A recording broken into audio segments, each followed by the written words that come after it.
Good morning students. हम पढ़ रहे हैं सूरदास का लिखा हुआ वात्सल्य हो चुका था। अब सूरदास का लिखा हुआ भ्रमर गीत पढ़ेंगे। ठीक है, तो आप किताब खोल लीजिए और अच्छे से देखिएगा आप। ठीक है, देखिए इसमें क्या लिखा है। उधो मोह ब्रज विसत नाही, हंस सुता सुंदर कगरी, हंस सुता की सुंदर कगरी, अरु कुंजन की छाही, वै सुरभि वै बच्छ दोहिनी, खरिक दुहावन जाही, ग्वाल बाल मिल करत कुलाहल, नाचत गही गही बाही, और यह मथुरा कंचन की नगरी, मन मुक्ताहल जाही, और जब ही सूरत आवत व सुख की, जिय उमगत तन नाही, और अनगन भांति करी बहुलीला, जसुदा नंद निबाही। सूरदास प्रभु रहे मौन है, सूरदास प्रभु रहे मौन है, यह कहीं कहीं पछताही। देखिए इसमें सूरदास जी ने क्या वर्णन किया है।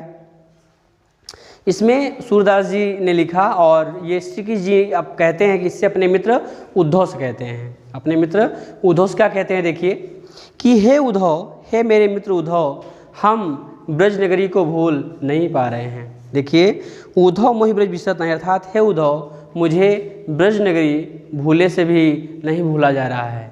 अर्थात मैं जब से ब्रज नगरी से आया हूँ तब से मैं ब्रज को भूल नहीं पा रहा हूँ। तो इसमें आगे क्या वर्णन करते हैं, देखिए कि उद्धव मोहि ब्रज विसरत नहीं, अर्थात हे उद्धव, मैं ब्रज नगरी को भूल नहीं पा रहा हूँ। हंस सुता की सुंदर कगरी, अर्थात हंस सुता यानी कहा गया यहाँ पे हंस सुता, हंस की पुत्र यानी हंस मतलब यहाँ पे कहा गया सूर्य पुत्र। सूर्य की पुत्री कौन थी? यमुना थी। ठीक है, सूर्य की पुत्री यमुना थी। तो कहा गया कि हंस सुता की, हंस सुता यानी हंस यहाँ पे कहा गया सूर्य के से लिया गया सूर्य, और सुता मतलब पुत्री, अर्थात हंस सुता यानी सूर्य की पुत्री कौन थी? यमुना। सुंदर अर्थात कहा गया कि ये श्री जी कहते हैं कि जब मैं यमुना के सुंदर किनारों पर, कगरी मतलब किनारा, अर्थात मैं जब सुंदर यमुना के सुंदर तट पे किनारे पर जा करके और वहाँ की मतलब वहाँ बांसुरी बजाता था, उसे मैं नहीं भूल पा रहा हूँ।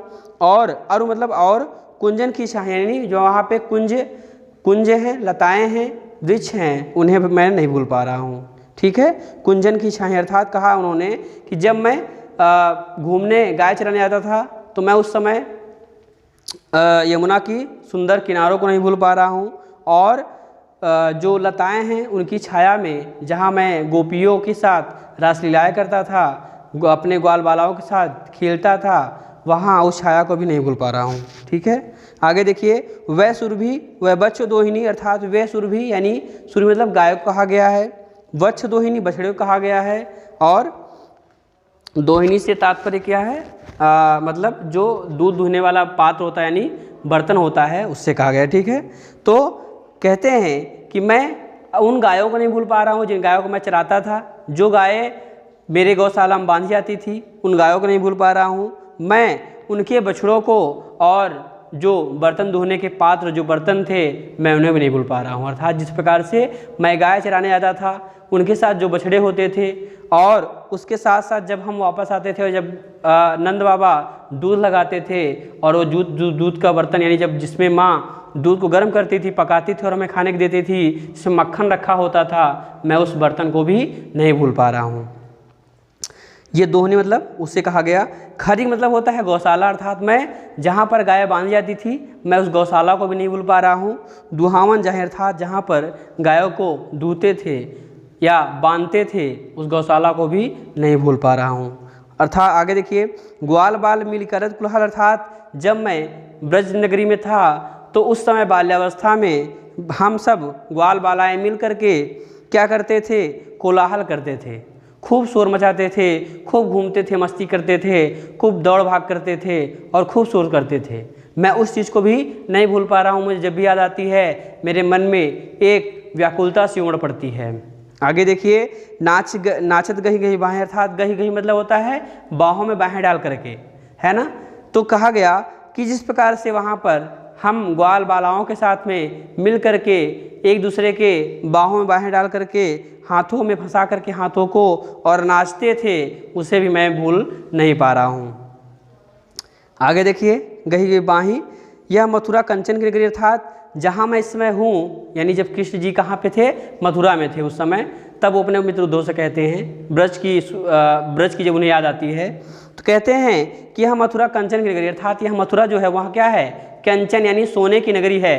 कहते हैं कि भले यह मथुरा सोने की नगरी हो, यह मथुरा भले ही सोने की है, भले ही इसमें मोतियों से मणि मुक्ताहल, अर्थात मानो भले यहाँ पर मोतियों से जड़ित महल हों, भले ही इसकी शोभा बहुत ही सुंदर हो, सबसे अच्छी सुंदरता यहाँ की है, लेकिन फिर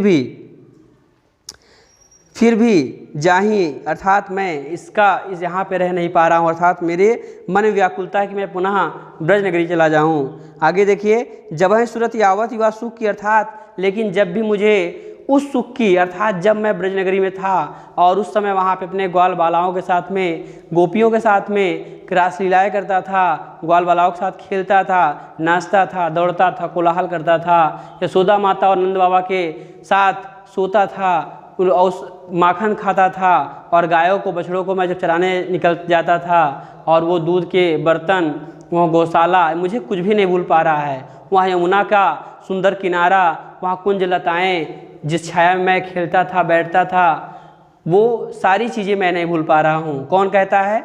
श्री कृष्ण जी कहते हैं। किससे कहते हैं? उद्धव से कहते हैं। आगे देखिए, जब वही सूरत यावत युवा सुख की, अर्थात सूरत मतलब होता है याद आती है, जब भी उस ब्रज नगरी की याद आती है मुझे स्मरण, यानी देखिए जब वही सूरत यानी जब उस ब्रज नगरी की मुझे सूरत दिखाई पड़ती है, स्मरण होता है, और वहाँ पे मुझे मिले हुए जो सुख हैं, जो मुझे सुख वहाँ मिल गया, वो सुख मुझे यहाँ नहीं मिल रहा है, और मुझे उस सुख की बहुत याद आती है।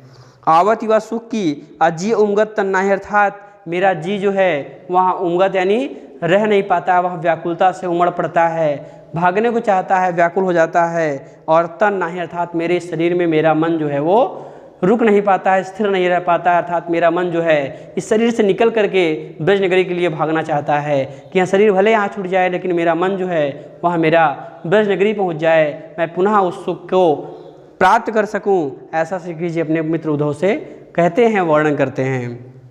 आगे देखिए, अनगन भांति करो बहुलीला, अर्थात मैं जब वहाँ पे था तो मैं अनगन यानी अनेक प्रकार के बहुत सी लीलाएँ करता था, है ना, यानी हर प्रकार की लीलाएँ मैं वहाँ बहुत सी लीलाएँ करता था। लीला मतलब होता है मतलब एक प्रकार स्वांग रचना, है ना, या स्वांग रचना या तो अपनी प्रतिभाओं को दिखाना।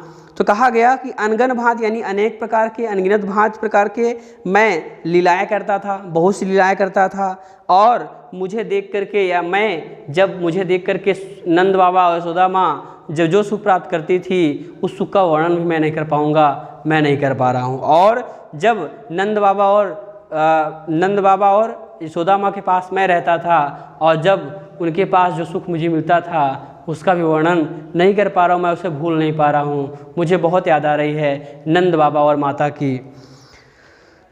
देखिए, सूरदास प्रभु रहे मौन हो, अर्थात सूरदास जी कहते हैं किस प्रकार से वहाँ यहाँ बात कहते हुए शांत हो जाते हैं, मौन हो जाते हैं, और कह करके यही बातों को कह करके पश्चाताप करते हैं, पछतावा करते हैं। देखिए कि सूरदास जी कहते हैं कि प्रभु रहे मौन है, अर्थात मौन हो जाते हैं, चुप हो जाते हैं, यह बातों को कहते हुए कहीं पछताएं, अर्थात इन्हीं बातों को बार बार कहते हैं और पश्चाताप करते हैं कि काश मैं ब्रज को छोड़कर ना आया होता, काश मैं वहीं पर रह गया होता तो मुझे आज वहाँ सभी सुख मिलता, लेकिन मैं ब्रज को छोड़ करके मथुरा चला आया हूँ, इसलिए मुझे उसकी बहुत याद आती है। और वह मौन हो जाते हैं, दुखी हो जाते हैं, द्रवित हो जाते हैं और शांत हो जाते हैं। उन बातों को सोच करके उन्हें पश्चाताप होता है कि मैं ब्रज नगरी को छोड़ करके मथुरा में क्यों आया, मैं ब्रज में क्यों नहीं रुक गया, अगर वहाँ रहता तो आज मुझे उसकी याद ना आती और मुझे सारी सुख सुविधाएं पुनः मिलती रहती।